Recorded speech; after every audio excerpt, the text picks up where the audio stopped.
اللہ والے تھے، ایک ان کے دو مرید تھے. ایک نے مسجد کے باہر کھونٹا گاڑا اور دوسرے نے نکال کے پھینک دیا. دونوں میں آپس میں لڑائی ہو گئی. وہ بھائی گتھم گتھا ہو گئے. لوگوں نے بیچ بچاؤ کیا، لے گئے حضرت کے پاس. حضرت یہ تو دونوں لڑ رہے ہیں. انہوں نے فوراً مراقبہ کیا اور مسکرا دیے. کہا سبحان اللہ بھائی، دونوں کو برابر ثواب ملا ہے. حضرت یہ تو لڑ کے آ رہے ہیں، یہ تو مرغوں کی طرح لڑ رہے تھے، ہم نے ان کو چھڑایا ہے، آپ کہہ رہے ہیں برابر ثواب ملے گا.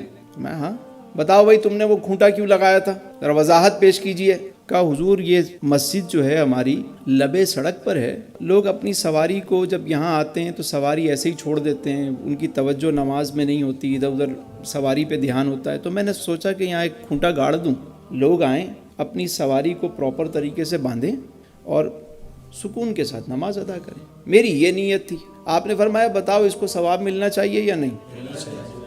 دوسرے سے پوچھا ہاں بھائی تم نے کیوں نکال کے پھینک دیا؟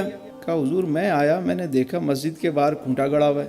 ہماری مسجد میں وہ نمازی بھی آتے ہیں جو نابینا ہیں، اندھیری راتیں ہوتی ہیں. میں نے سوچا کہ ایسا نہ ہو کسی کو ٹھوکر لگے وہ گر جائے، تو میں نے اس کو نکال کے ہٹا دیا. تو آپ نے فرمایا ہاں بھائی اس کو ثواب ملنا چاہیے یا نہیں ملنا چاہیے؟ بظاہر دونوں کے الگ الگ کام ہیں، لیکن چونکہ دونوں کی نیت ایک ہے، مقصد نیک ہے، دونوں کو ثواب مل رہا ہے. حدیث مبارکہ میں کہ لوگ چار طرح کے ہوتے ہیں. ایک شخص ہے جسے اللہ نے خوب مال و دولت عطا کی اور وہ اللہ کی راہ میں لٹاتا ہے، خرچ کرتا ہے. اور ایک شخص ہے وہ اس کو دیکھتا ہے کہ یہ اللہ کی راہ میں ہر وقت صدقہ و خیرات چیزیں کر رہا ہے. وہ نیت کرتا ہے کہ کاش میرے پاس بھی یہ دولت ہوتی تو میں بھی اللہ کی راہ میں اسی طرح لٹاتا.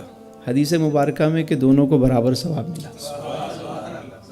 ایک تو لٹا رہا ہے اور ایک صرف نیت کر رہا ہے کہ میرے پاس بھی ہوتا میں یہی کرتا.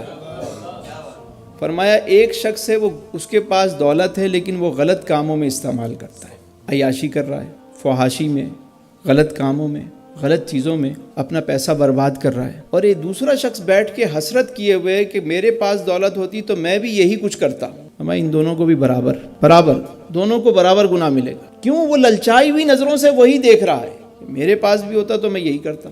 ایک شخص کو لایا جائے گا میدان محشر میں اور احکم الحاکمین کی بارگاہ میں پیش کیا جائے گا اور اس کا نامہ اعمال اسے دائیں ہاتھ میں دیا جائے گا حدیث مبارکہ میں، اور اسے حج، عمرہ، زکوٰۃ، صدقہ و خیرات سارے ثواب اس کو دیے جائیں گے بھر بھر کے. کہے گا مالک و مولا، نہ تو میں نے زندگی میں حج کیا، نہ میں نے کوئی کار خیر اس طرح کا کیا، یہ جو مجھے ثواب دیے گئے بھر بھر کے، یہ کیا معاملہ ہے؟ میں نے تو یہ کوئی کام اس طرح کا نہیں کیا. اللہ فرمائے گا کہ ہاں تو نے یہ سارے کام نہیں کیے، لیکن تیرے دل میں یہ سارے کام کرنے کی نیت تھی. تیرے دل میں یہ سارے کام کرنے کی نیت تھی، اس لیے تجھے اس پر اجر دے دیا گیا. صرف نیت کو اچھا کر لیں، پاک کر لیں اپنی سوچ کو، نیت کو، برکتیں ہی برکتیں.